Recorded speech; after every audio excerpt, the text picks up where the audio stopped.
Hello everyone, स्वागत है आप सभी का हमारे YouTube channel the education web पे। मैं अंजुम सिद्दीकी आप लोगों का स्वागत करती हूँ हमारे इस वीडियो में जो आधुनिक भारत का इतिहास है।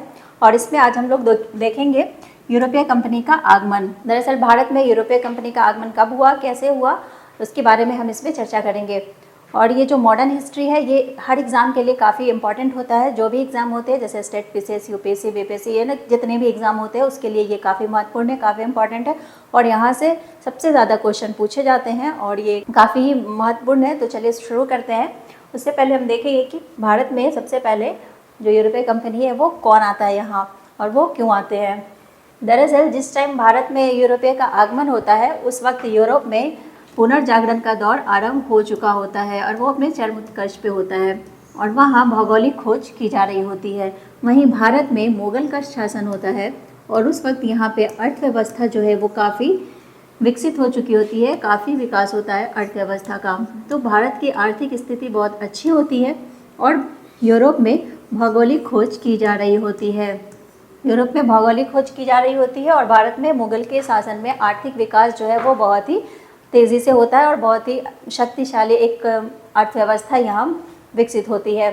तो यूरोपीय का ये लालसा होती है कि वो भारत में आके यहाँ से व्यापार करें और अधिक से अधिक मुनाफा यहाँ से वो कमाए। दरअसल उस वक्त भारत जो है वो पूरे विश्व में सोने की चिड़िया के नाम से मशहूर होता है और यही लालसा यूरोपीय को भारत तक खींच कर लाती है।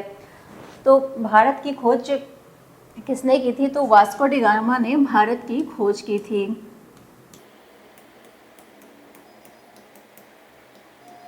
वास्को डी गामा भारत की खोज की थी।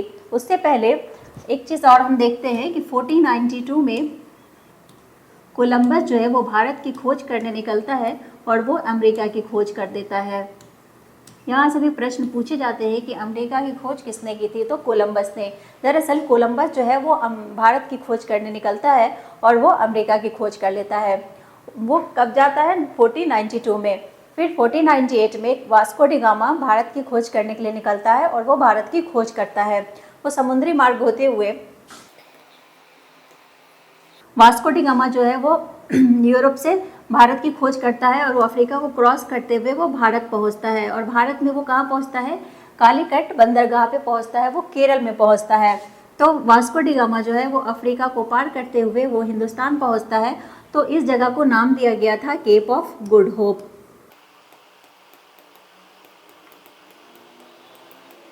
वास्को डी गामा जब भारत की खोज करने के लिए निकलता है तो वो यहाँ से इस रास्ते को पार करते हुए, अफ्रीका को पार करते हुए वो केरल के तट पे पहुँचता है, कालीकट बंदरगाह पे पहुँचता है, जिसको इस जगह को नाम दिया गया था Cape of Good hope.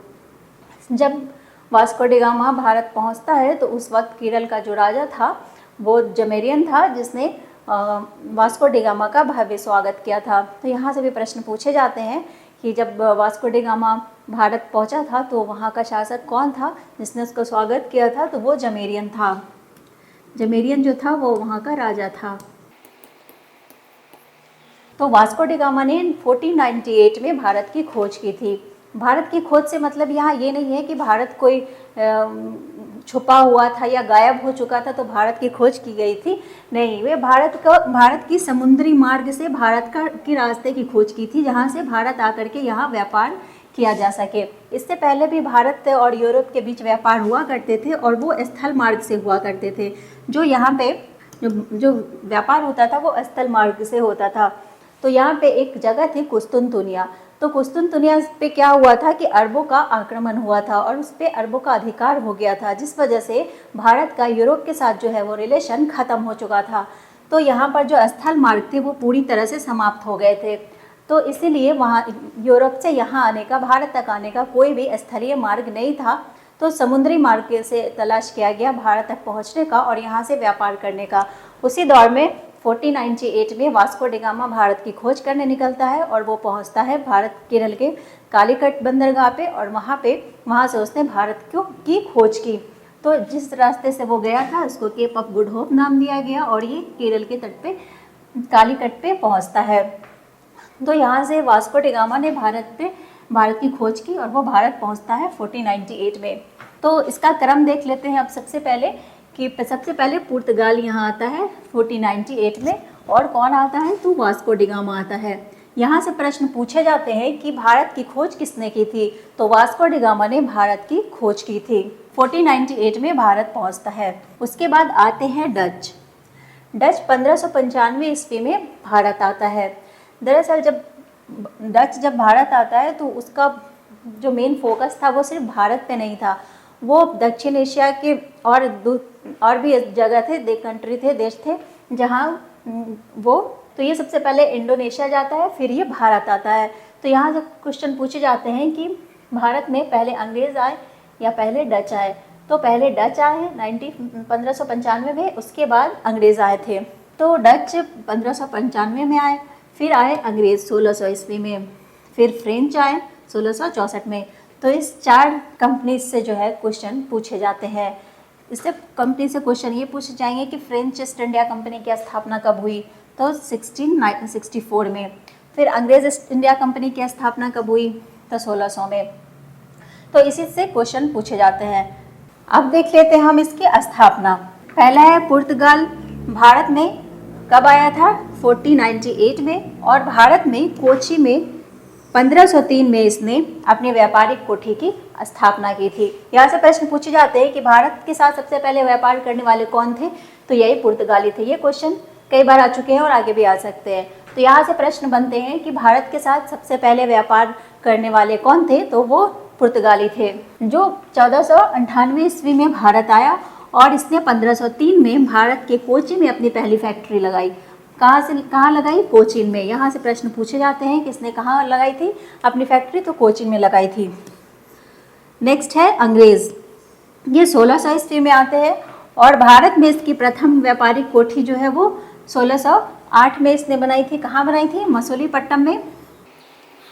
Masulipatnam इसने 1611 में बनाई थी और भारत में इसने प्रथम कोठी 1608 में खोली थी। दरअसल हुआ ये था कि जब अंग्रेज़ों को सबसे पहले व्यापारिक कोठी बनाने की जो अनुमति थी वो 1608 में सूरत में मिली थी, लेकिन कुछ ऐसे विवाद हुए थे जहाँ से इसका निर्माण कार्य रुक गया था। फिर ये जा करके बाद में यहाँ पे 1611 में मसूलीपट्टनम में इसने अपनी व्यापारिक कोठी लगाई। फिर बाद में जब ये बन गया तो ये भी इसका भी निर्माण कार्य पूरा किया गया। तो यहाँ से प्रश्न पूछे जाते हैं कि अंग्रेज़ों ने अपनी पहली कोठी कहाँ स्थापित की थी, तो ऐसे प्रश्न आएगा तो ये 1608 ईस्वी में सूरत में। उसके बाद इसने मसूलीपट्टनम में 1611 में बनाई थी। उसके बाद आते हैं डच। डच की स्थापना हुई थी 1602 में और भारत में सर्वप्रथम इसने मसूलीपट्टनम में अपनी कोठी स्थापित की थी 1605 ईस्वी में। तो यहाँ से क्वेश्चन पूछे जाते हैं कि डचों ने अपनी व्यापारिक कोठी भारत में कहाँ स्थापित की थी, तो ये इसने मसूलीपट्टनम में स्थापित की थी 1605 ईस्वी में। नेक्स्ट है फ्रांसीसी, इसकी स्थापना 1664 में हुई थी। यहाँ से प्रश्न बनते हैं कि फ्रांसीसी ईस्ट इंडिया कंपनी की स्थापना किस वर्ष हुई थी, तो ये 1664 में हुई थी और इसने भारत में अपनी सर्वप्रथम व्यापारिक कोठी 1668 ईस्वी में स्थापित की थी। अब पुर्तगाल के बारे में कुछ टॉपिक देख लेते हैं जहाँ से एग्जाम में क्वेश्चन पूछे जा सकते हैं। यहाँ से प्रश्न बनते हैं पुर्तगाली। वास्को डी गामा 1498 में केप ऑफ गुड होप के रास्ते कालीकट पहुंचा। जैसे कि मैंने पहले ही बता दिया आपको कि वास्को डी गामा जो है 1498 में केप ऑफ गुड होप के रास्ते भारत के कालीकट पर पहुंचा, जो केरल में पड़ता है। उस समय वहाँ का राजा जमोरिन था जिसने इसका भव्य स्वागत किया था। तो जमोरिन जो था वो कालीकट का, केरल का राजा था और इसने वास्को डी गामा का भव्य स्वागत किया था केरल में। और वास्को डी गामा 1448 में भारत पहुंचा और केप ऑफ गुड होप के रास्ते। नेक्स्ट टॉपिक है, नेक्स्ट पॉइंट है भारत में प्रथम पुर्तगाली वायसराय। यहाँ से क्वेश्चन पूछे जाते हैं वायसराय से, जो पुर्तगाली वायसराय बन के आए हिंदुस्तान में, उससे प्रश्न बनते हैं। तो यहाँ जो सबसे पहला पुर्तगाली वायसराय था वो अल्मेडा था, जो 1505 से 1509 तक यहाँ का वायसराय रहा। तो यहाँ से प्रश्न पूछे जाते हैं कि जो पुर्तगाली वायसराय था प्रथम, वो कौन था भारत का, तो ये अल्मेडा था। अल्मेडा का संबंध ब्लू वाटर पॉलिसी से है। ये भी क्वेश्चन यहाँ से भी बनते हैं कि ब्लू वाटर पॉलिसी का संबंध किससे है, तो वो अल्मेडा से था। ये ब्लू वाटर पॉलिसी क्या है, ये जो हिंद महासागर है यहाँ पे ये पुर्तगाली चाहते थे कि इस क्षेत्र में संपूर्ण कब्जा जो है वो पुर्तगाली का हो और वहाँ से उस मार्ग से होने वाले जितने भी व्यापार हो उस पर पुर्तगाली का एक अधिकार हो और उस पर दूसरे किसी का हस्तक्षेप ना हो। तो इसी को उसने ब्लू वाटर पॉलिसी नाम दिया था और ये उनका एक अभियान था हिंद महासागर में कब्जा करने का।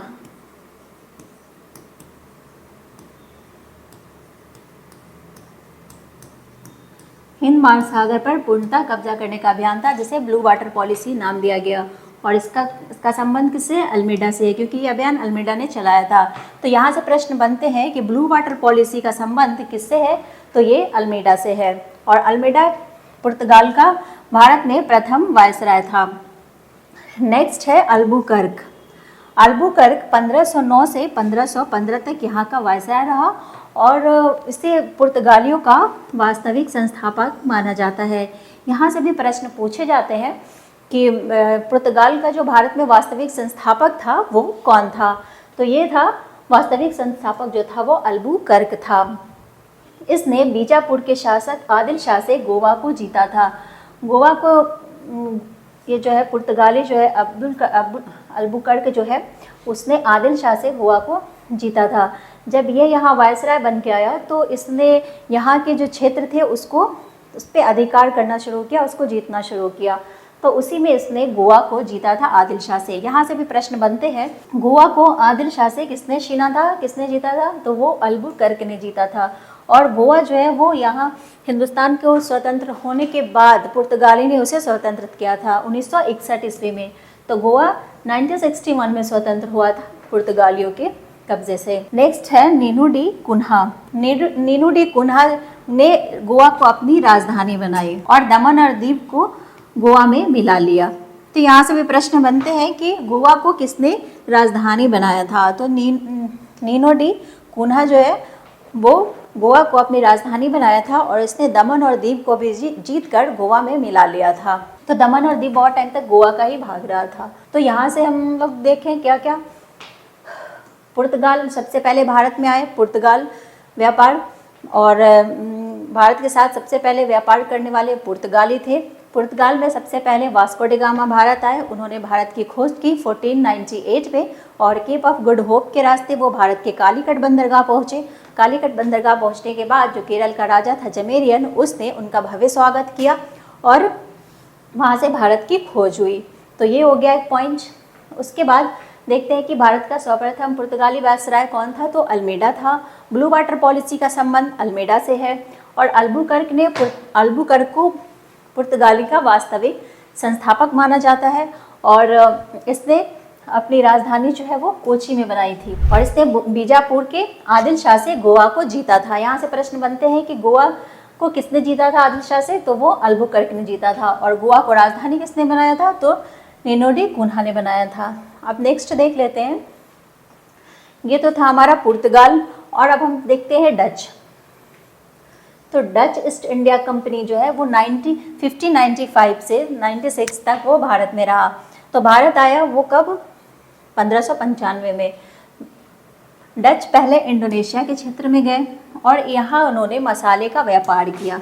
यहाँ पे इंडोनेशिया में मसाला का व्यापार किया और यहाँ से भारत से यहाँ मसाला ले जाता था और यहाँ पे व्यापार करता था वो। उसके बाद इंडिया में इसने वस्त्र व्यापार किया। जो डच जो थे वो यहाँ भारत के मसाले के स्थान पर वस्त्र को प्राथमिकता दी, भारतीय वस्त्र को प्राथमिकता दी, भारतीय वस्त्र को प्राथमिकता दी। यहाँ से ज़्यादा कुछ प्रश्न बनते नहीं हैं।